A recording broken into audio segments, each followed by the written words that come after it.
मैं पवन शर्मा लेकर आ रहा हूं आज की ऑनलाइन क्लास। हमारा जो चैनल है यूट्यूब पर वो टीआर पवन शर्मा के नाम से है और इस चैनल को आप विजिट करें, इस चैनल को सब्सक्राइब करें और बेल आइकन ज़रूर क्लिक करें बेल आइकन पर, ताकि जैसे ही हम कोई वीडियो अपलोड करते हैं वो तुरंत आपके पास पहुंच जाए। हमारा जो टॉपिक पी ब्लॉक एलिमेंट से संबंधित चल रहा था, क्योंकि मैंने आपको बताया था कि पी ब्लॉक में हम 15 वर्ग नाइट्रोजन परिवार नाइट्रोजन फैमिली पढ़ेंगे। तो उसमें हमने पहले इसकी फिजिकल प्रॉपर्टीज पढ़ ली थी, अब हम इसकी केमिकल प्रॉपर्टीज पढ़ेंगे। ओके बच्चों, स्टार्ट करते हैं। 15 वर्ग में कौन सा पहला तत्व है? नाइट्रोजन।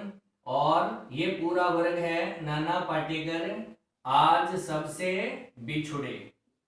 तो हम इस पूरे फैमिली की केमिकल प्रॉपर्टीज पढ़ने जा रहे हैं। तो इस वर्ग में हमने पढ़ा था कि नाइट्रोजन जो होता है यह पहला तत्व है इस वर्ग का, और इस वर्ग का पहला तत्व छोटे आकार का है और इसकी विद्युत ऋणता भी इस वर्ग में सबसे ज्यादा है।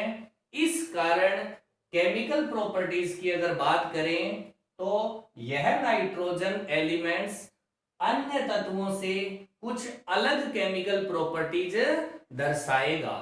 इस अलग प्रॉपर्टीज दर्शाने को हम यहां बोलते हैं असामान्य व्यवहार या एनामोलस बिहेवियर।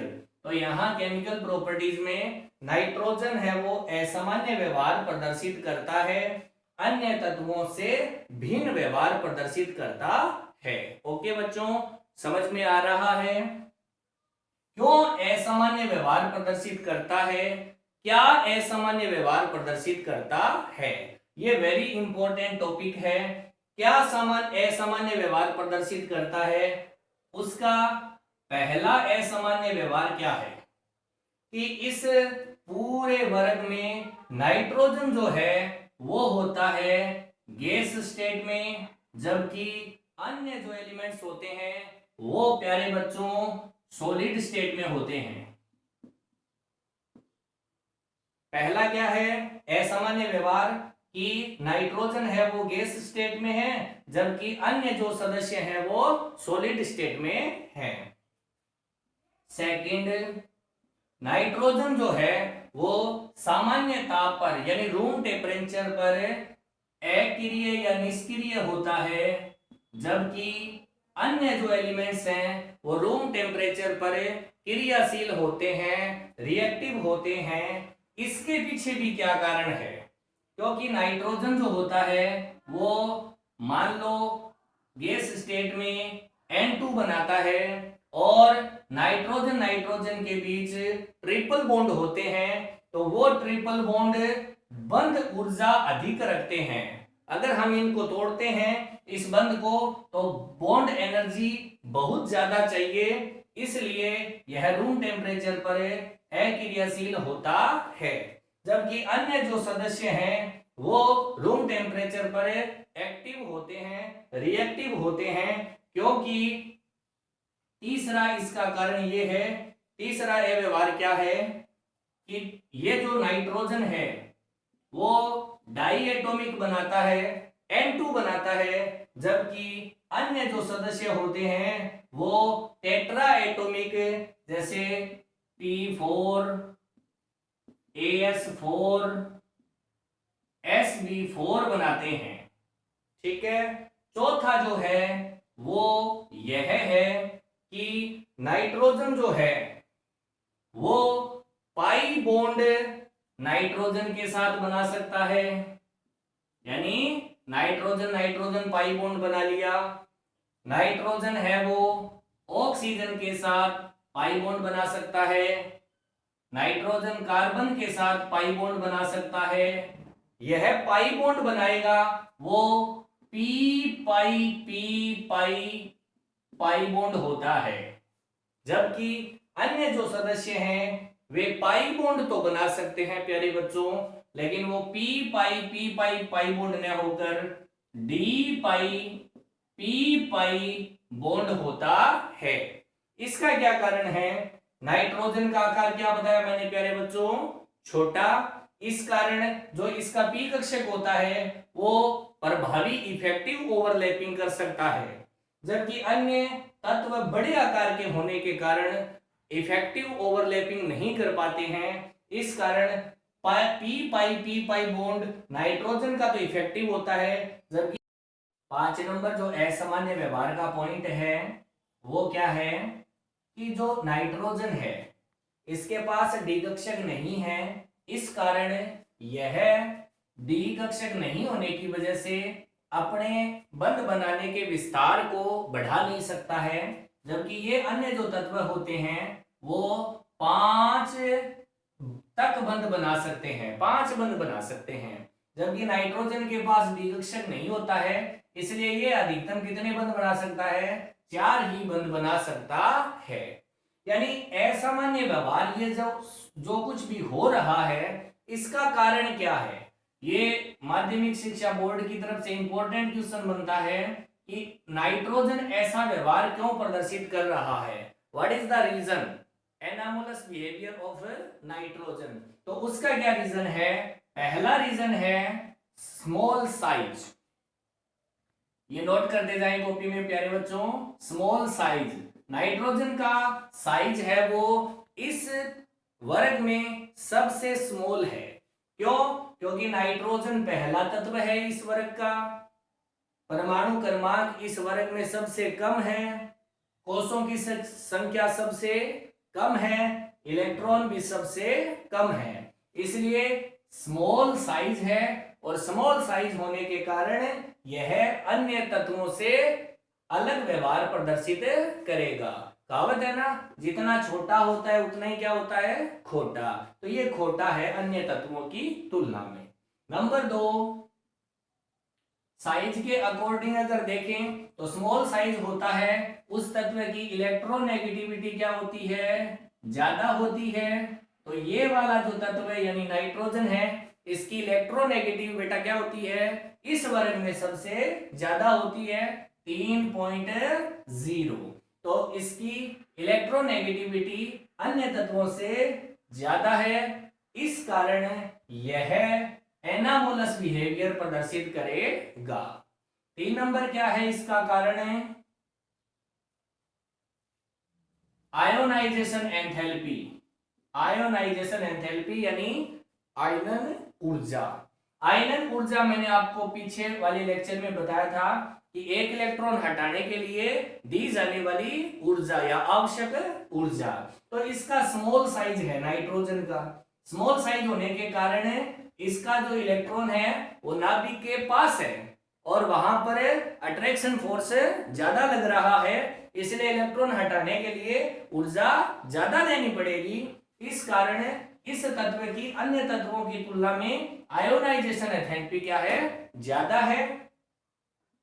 और 4 रीजन, नंबर 4 वेरी इंपॉर्टेंट, कि इसके पास में डी कक्षक नहीं है, यानी एब्सेंट ऑफ डी कक्षक।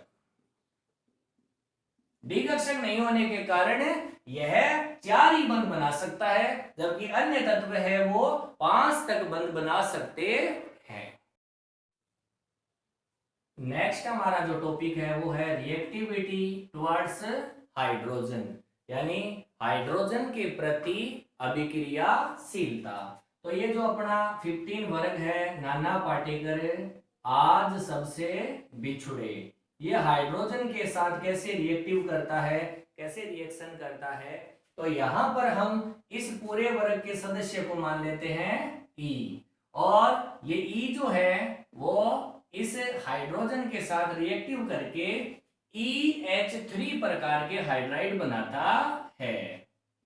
ये EH3 प्रकार के हाइड्राइड बनते हैं। इस रिएक्शन को बैलेंस करेंगे तो अपने क्या करेंगे, यहां 2 लगा देंगे।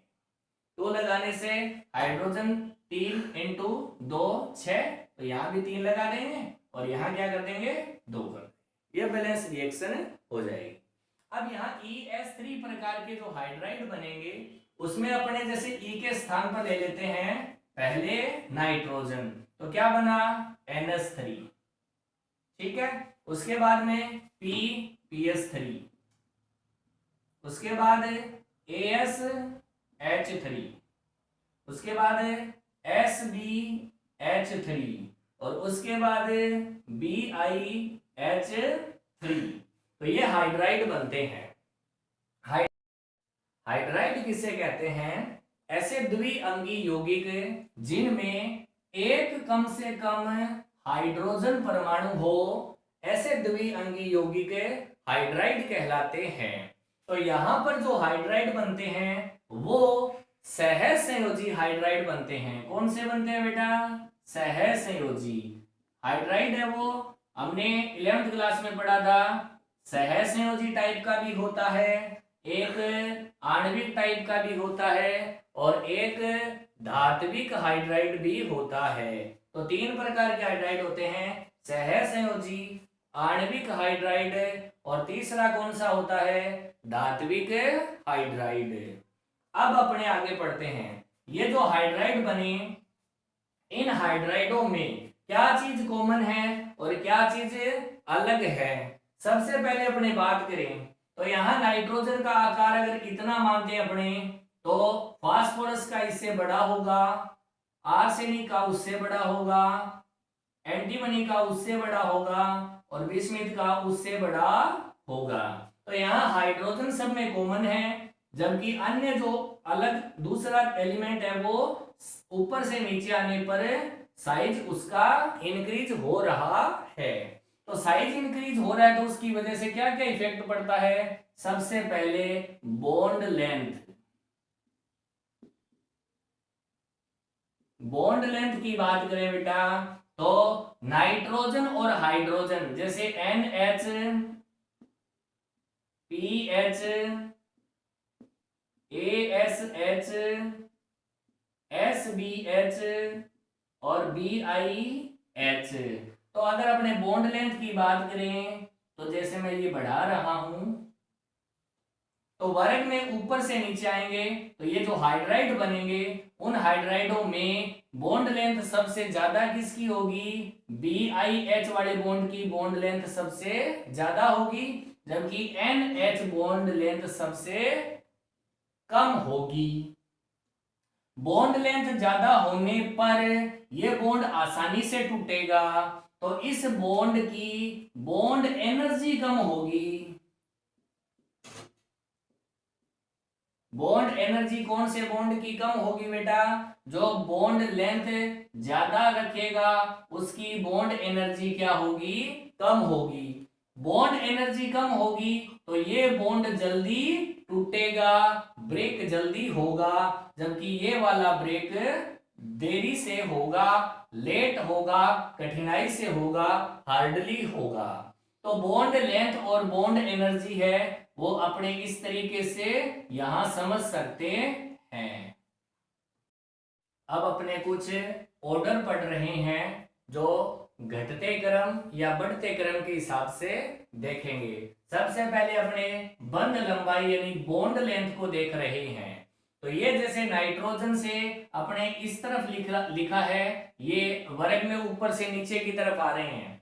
तो इसके अंदर बॉन्ड लेंथ नाइट्रोजन और हाइड्रोजन की अगर मान लो इतनी है, तो यहां ये वाली बॉन्ड लेंथ इतनी है। मतलब नाइट्रोजन और हाइड्रोजन की बॉन्ड लेंथ कम है, जबकि Bi और हाइड्रोजन की बॉन्ड लेंथ ज्यादा है। तो अपने वर्ग में ऊपर से नीचे आएंगे तो बॉन्ड लेंथ क्या होगी? इंक्रीज होगी। तो इंक्रीज होने के कारण ये ऑर्डर आएगा। अब ये ऑर्डर क्या है? इंक्रीजिंग ऑर्डर है। किसका? बॉन्ड लेंथ का इंक्रीजिंग ऑर्डर। किस आधार पर है? साइज के आधार पर। नाइट्रोजन का साइज कम है और बिस्मिथ का साइज ज्यादा है। हमारा आ रहा है बंध ऊर्जा के आधार पर।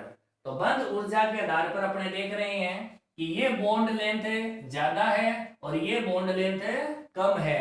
तो जिस बॉन्ड की बॉन्ड लेंथ ज्यादा होगी उसको तोड़ना आसान होगा, तो ये आसानी से बॉन्ड टूटेगा, जबकि ये बॉन्ड है वो आसानी से नहीं टूटेगा। तो यहाँ पर किसकी बंद ऊर्जा कम है, किसकी ज्यादा है, इसकी बंद ऊर्जा ज्यादा है। तो यहाँ अपने इस तरीके से निशान लगाएंगे और ये वाला जो ऑर्डर है वो डिक्रीजिंग ऑर्डर है, यानी घटते क्रम में है। ये ज्यादा वाला बंद ऊर्जा है और ये कम वाली बंद ऊर्जा है। आ रहा है 3 नंबर अपना तापीय स्थायित्व। तापीय स्थायित्व अपने किस आधार पर बताएंगे? तापीय स्थायित्व का मतलब है कि हम इनको ताप दें, ऊर्जा दें, तो कौन सा यौगिक है वो जल्दी टूट जाता है, जल्दी उनके बीच बॉन्ड टूट जाता है, बॉन्ड को तोड़ा जाता है। तो अपने यहाँ नाइट्रोजन का आकार छोटा है, यहाँ नाइट्रोजन का आकार छोटा है, इसलिए यहाँ ये मजबूत बंध बनाएगा, स्ट्रॉन्ग बॉन्ड होगा। तो जो स्ट्रॉन्ग बॉन्ड होगा वो ताप के प्रति क्या होगा? स्ट्रॉन्ग होगा, उसकी स्टेबिलिटी क्या होगी? ज्यादा होगी। तो यहाँ भी ऑर्डर यही आएगा, इसका तापीय स्थायित्व ज्यादा होगा, जबकि बॉन्ड लेंथ ज्यादा होने के कारण ये ताप के प्रति कम स्थायी होगा। तो ये भी इसका घटता हुआ क्रम आएगा, डिक्रीजिंग ऑर्डर आएगा, या यूं कहें अवरोही क्रम आएगा। उसके बाद में नेक्स्ट है बेटा अपचायक क्षमता। अपचायक क्षमता का मतलब क्या होता है? अपचायक क्या होते हैं? जिनका ऑक्सीकरण होता है, ऑक्सीडेशन जिसका होता है, वे पदार्थ क्या कहलाते हैं? अपचायक कहलाते हैं। और अपचायक करने की क्षमता की बात हो रही है, तो ऑक्सीकरण क्षमता की बात हो रही है, ऑक्सीकरण होने की प्रवृत्ति की बात हो रही है। ऑक्सीकरण की परिभाषा क्या होती है? ऑक्सीजन का जुड़ना या फिर हाइड्रोजन का हटना। यहां पर हाइड्रोजन को हटाना है, हाइड्रोजन जो इसके साथ जुड़े हुए हैं इनको हटाना है, या यूं कहे रिलीज करना है, निकालना है। तो उसकी क्षमता देखते हैं। यहां ये वाला बॉन्ड मैंने आपको क्या बताया था?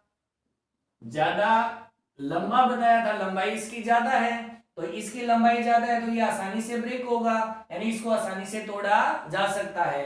तो आसानी से तोड़ा जा सकता है, तो यहां से हाइड्रोजन हट जाएगा, और हाइड्रोजन हटने का मतलब ऑक्सीकरण होना, और ऑक्सीकरण होना मतलब अपचायक क्षमता। इसकी जो अपचायक क्षमता है वो सबसे ज्यादा होगी, क्योंकि ये बॉन्ड अधिक लंबाई का है, आसानी से हाइड्रोजन को रिलीज कर देगा, इसलिए ये निशान आएगा, और इसकी कम हो जाएगी और धीरे धीरे आगे चलेंगे वैसे वैसे ज्यादा होती जाएगी।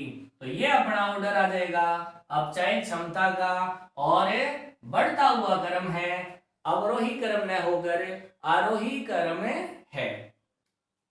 उसके बाद अपना आता है क्षारीय गुण, यानी बेसिक प्रवृत्ति। बेसिक प्रवृत्ति की बात करें तो नाइट्रोजन है, उसके पास एक लोन पेयर होता है, इसी प्रकार इन सब के पास एक एक लोन पेयर होता है। एक 11th क्लास में हमने परिकल्पना पढ़ी थी, लुईस परिकल्पना। उसके आधार पर यह कहा गया था प्यारे बच्चों कि लुईस ने यह कहा था कि कोई भी यौगिक जिसके केंद्रीय परमाणु के पास, सेंटर एटम के पास अगर लोन पेयर हो, और वह लोन पेयर अगर किसी को दिया जाए, तो वह यौगिक लुईस क्षार की भांति कार्य करता है। यानी कि ये इलेक्ट्रॉन युग्म किसी भी इलेक्ट्रॉन ग्रहणकर्ता के पास दे दिया जाए, तो यह यौगिक किसकी तरह कार्य करेगा? लुईस बेस की तरह कार्य करेगा। यहां एक ट्रिक है, लुईस की बीड़ी। लुईस क्या पीता है? बीड़ी पीता है। बी का मतलब होता है बेस यानी क्षार, और डी का मतलब होता है डोनर यानी देने वाला। तो यहाँ इलेक्ट्रॉन युग्म देने वाला क्या कहलाएगा? बेस कहलाएगा।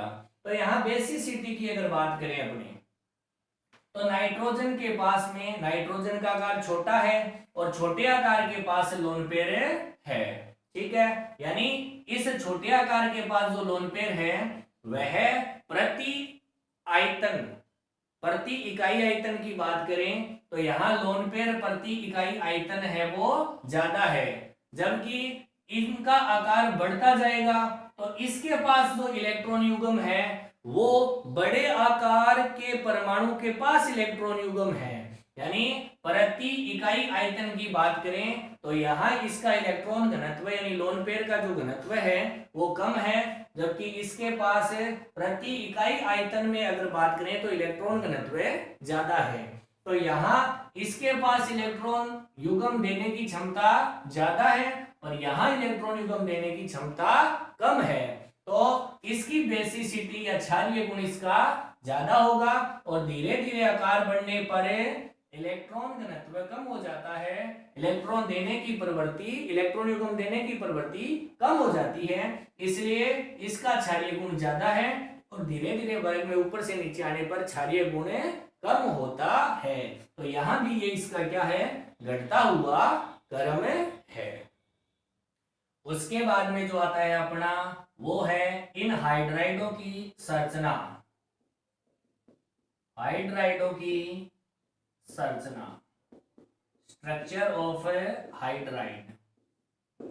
तो अपने जैसे नाइट्रोजन वाला NH3 का एग्जांपल लेते हैं तो इनकी जो संरचना होती है वो संकरण के आधार पर पता चलता है संकरण इनमें किस टाइप का है। तो अगर अपने बात करें सेंट्रल एटम की तो नाइट्रोजन है, 3 इसके साथ में हाइड्रोजन जुड़े हुए हैं इस तरीके से। अब बात करें अपने ये कौन सा बंध है, सिग्मा बॉन्ड, ये सिग्मा बॉन्ड, ये भी सिग्मा बॉन्ड। सिंगल बॉन्ड जो होते हैं बेटा वो क्या होते हैं, सिग्मा बॉन्ड होते हैं, और अगर एक डबल बॉन्ड है तो उसमें एक सिग्मा और एक क्या होता है बेटा, पाई बॉन्ड होता है। ठीक है, तो कितने सिग्मा हो गए, 3।